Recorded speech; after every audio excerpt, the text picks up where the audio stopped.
Hi guys, and welcome back to another video. Today I'm doing a nice big watercolor piece, and today I'm going to show you a lot of different steps that I went through to get to the final piece. And these are steps that I don't always include when I'm doing a piece, but I'd like to get more into the habit of having this as my workflow, where each thing I do, because I do feel like each thing that I did this time really helped push the quality of the final product. It made it so that I was much happier going into each new step. So I'm going to go ahead and talk about each of the steps as we get to it and just kind of explain what process took me from the beginning. But a little bit about what prompted me to create this particular piece is I was reading a book called The Butterfly Garden by Dot Hutchison, and I absolutely loved it. It's a really great thriller suspense type book, and it was just definitely right up my alley. But I won't give any more details than the one specific thing that inspired this piece. But in the book, there are these women that are being kidnapped and taken, and they have these full set of butterfly wings tattooed on their backs. But yeah, I definitely recommend it if you're into thriller type things that are mysterious. But yeah, I love the book, and as I was reading it, I had all these images in my head of it. So when I finished it, I really wanted to create a piece that was inspired by all those thoughts and ideas that I had while I was reading that book. And yeah, basically that's really where it comes down to, is that's what led to this piece. I knew right off the bat that I wanted to make sure that it was a shot of her back with her turning her head towards the camera so that we could still see her face and the tattoo that's going to be on her back. And when I started out this process, I started sketching in my sketchbook with just a color erase pencil. So I was looking up reference as I was doing it, but I was doing these nice and small, as you probably saw at the beginning where I showed a shot of my sketchbook, but I was able to get the gestural shapes that created the back of these women as they're facing away from those reference. So working that way was great because it did help me get the anatomy relatively correct. I definitely make a lot of changes to it as I work on it, but I could get it correct from looking at the reference and get an idea of how that pose would be enacted while still being able to get very very curvy lines and have a lot of energy in them and get the emotion that I wanted out of it. So I definitely prefer to work in a much smaller thumbnail kind of capacity first. That way I can just get that energy in there. And I started redrawing this in a larger sketch form, and then I realized that is just a huge waste of energy and time, because I would spend all this time redrawing that same thumbnail that I started at the beginning much larger, but it would ultimately lose that energy and that line flow that I had at the beginning. So I would be spending all this time fighting to recreate something that I already had, and I already had it better. So I definitely want to make this part of the process something that I do every time I work traditionally. I want to take it into Photoshop, so that's what I'm doing right here. I just took those thumbnails right in there, and I'm working right on top of it. That way I can get the anatomy much more correct. I did have that reference up on my computer as I was working on this. That way I could just really nail some of the details down that were too small for when I was working on it. A few details specifically that I did fix that really fixed the anatomy and the look of it realistically is on her right arm. In the first initial thumbnail, I had it so that it was behind the line of her back, if that makes sense. But as I was looking at it, she would be turned slightly so that her left shoulder would be farther away and her right shoulder would be closer to us, which means that the arm itself would have been overlapping the back instead of the other way around. So I just tweaked that, and immediately it made that pose feel a lot more realistic and natural.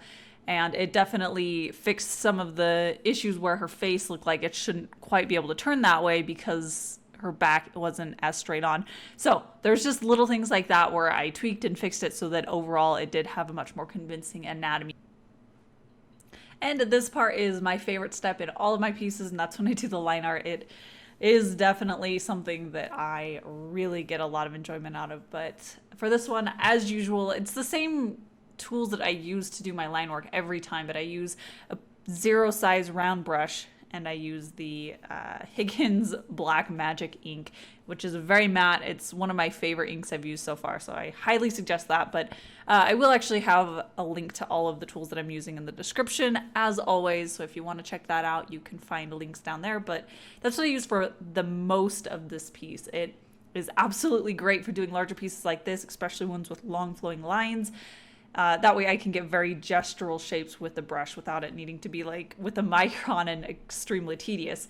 But I did end up switching to a Copic multiliner for the wing part of it, where I had the tattoo of the butterfly on her back, because I did want that one to be very thin lines and very precise and a lot of small areas within that. So I do end up going in with one of those felt tip brushes so that I could get just that little extra bit of control. And I do lose the line variation when I go there, but I do go back in and add some more bulk to some of the areas.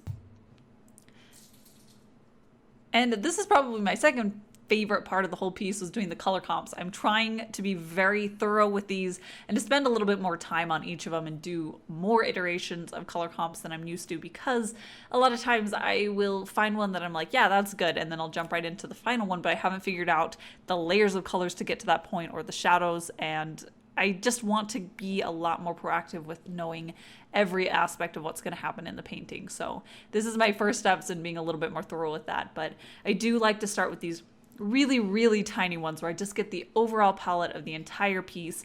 And I did end up choosing that third one where it had the blue purples and that black butterfly. I loved how harmonious it looked, but still it had the mood that I wanted. So that was the one that I chose to continue on with into some larger color palettes. And the first one that I did, I really loved the mood of it and the look of it.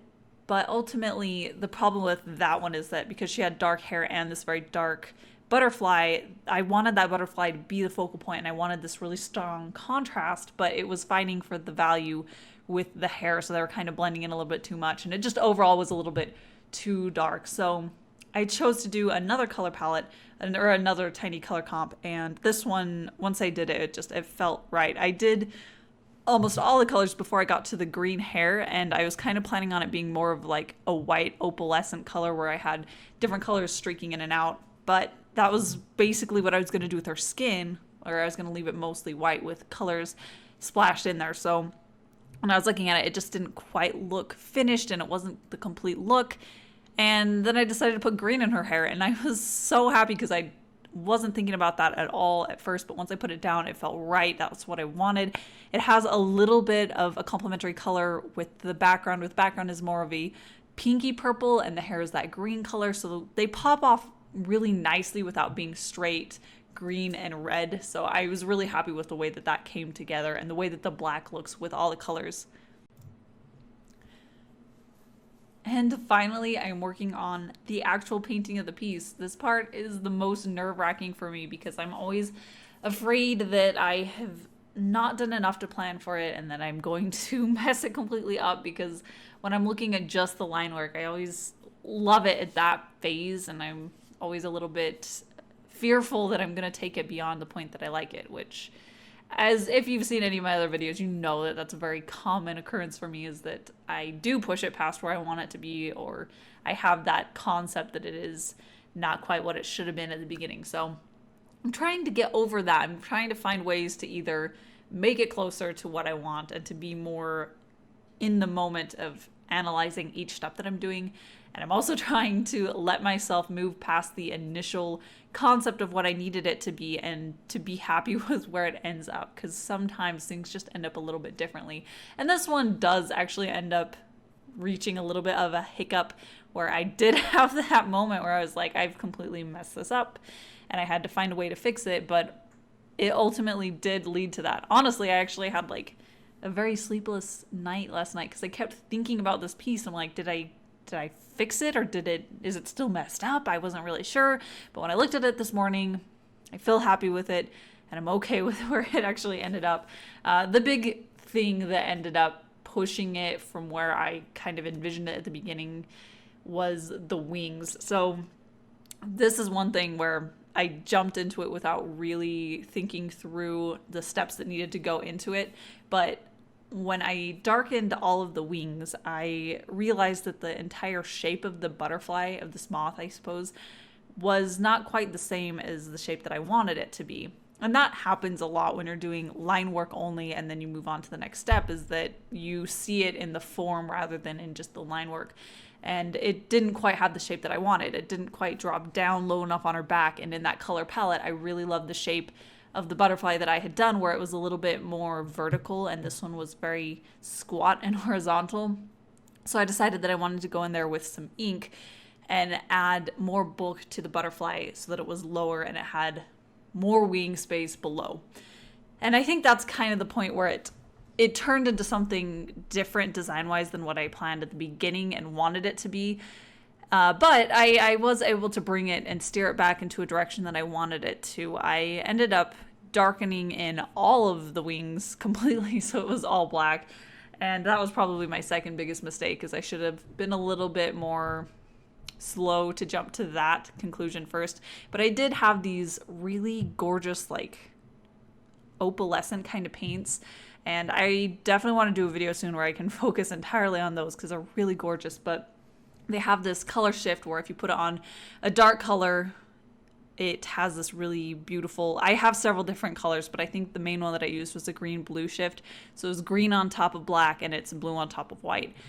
And I went back in over the black space of the butterfly wings. There we go. Of the butterfly wings, and I added those window shapes inside of the wings again with that paint. And I knew from the very beginning that I wanted to use this paint. I just ended up using it in a little bit of a different way than I intended at the beginning. But yeah, I am happy with how it turned out, and it is different than I thought it would be, the wings at least, but the rest of it was definitely on point with the color palette that I chose and with that little color comp. So I feel pretty victorious about that. I was very thorough about making sure that I was making mental notes as far as what steps I was taking in that little color comp, so I knew when I got to the final what color I layered on top of each. And I did really focus on making sure that there was a lot of really hazy colors that were blending in together in this piece. I really did want it to have this soft, dreamy pastel look to it. And another thing to mention is I'm working on hot press paper today, and I am so in love with it. It is just so smooth, and there's some areas where I could get this really gorgeous gradient, like right on her cheeks, that I love how that looked, and it is definitely smoother than it was on the hot press. So I'm really excited about this. It does take water a little bit differently though, so it's gonna take a little bit of practice for me. You can specifically see that in the background where at the very beginning I was trying a little bit more to get a smooth wash. And I practiced with this paper before, so I knew that it's a little bit harder for me at least, where if you let it sit there a little bit too long, it will dry and leave these little splotches in ways where if I was using cold press, I have more time to spread it out. And I don't have to use quite as much water, I believe. But at the beginning, I was trying to get it to be nice and smooth, and it didn't happen that way, which was totally fine because I was expecting it to not quite work. And that's when I chose to make sure that it was just really hazy and cloud-like, and I intentionally put in more of these blotchy textures in the background so that it would look very intentional, and it did give it this look that was overall intentional and purposeful. And that is the best way to fix mistakes in your art, is if you do mess up something, find a way to make it look intentional, add more of it. So yes, I was really actually very happy with the background though, because I don't normally do really hazy, blendy, watercolor texture type things in my piece. I tend to steer more towards flat washes. And that is it for this piece. I have got to say that I definitely feel like I've grown as an artist because of this piece. There are a lot of things that I've been very critical of as far as the way that I work and my process and how rushed I am with everything. So in this piece, I was trying to be very conscious of each of those criticisms that I had for myself so that I could try to implement them all into a way that I could get better and be a better artist. And I feel like a lot of those things I was a lot more successful at than I was used to. And from things like the sketching and the color comps, I was a lot more thorough of making sure that I put in the time to the development of the piece before I jumped into the final. And because of that, I feel like the painting overall was a lot stronger than what it could have been if I had rushed it in the way that I usually do. So for that, I feel like I definitely improved, and I was a lot more thoughtful with the way that I was coloring. I started off with much lighter values. That way I could build it up rather than going in with one that was a little bit too dark to begin with. And that is definitely a problem of mine. So overall, I just feel like I was a lot more self-critical about each thing that I was doing in a good way. And I feel like I was a lot more thoughtful about everything. So yeah, this is definitely a painting that I think is setting me up in a good direction for the next one and for improving and finding new pieces that I'm excited about doing. But yeah, that is pretty much it for this piece though. I will actually have the original available at my shop, so if you'd like to own her, there will be a link in my end card as well as in the description. And there you can get a little bit of a shot at the pearliness of the wings. I do actually really like how those turned out. But yeah, she will be available, the original. I'll also have some of the color studies available as well, so if you're interested in any of those. And let me know if any of you wanted a print of her. I've considered it, and I'm not sure, but if I did do a print, I would make sure to incorporate the actual iridescent paint into the prints themselves so they can be hand embellished, and you can get some of that shininess in there. But yeah, let me know if you're interested in that. And yeah, that is about it. I will have a link to all the tools that I use in the description, like I mentioned, and I will see you guys at my next video. Thanks for watching.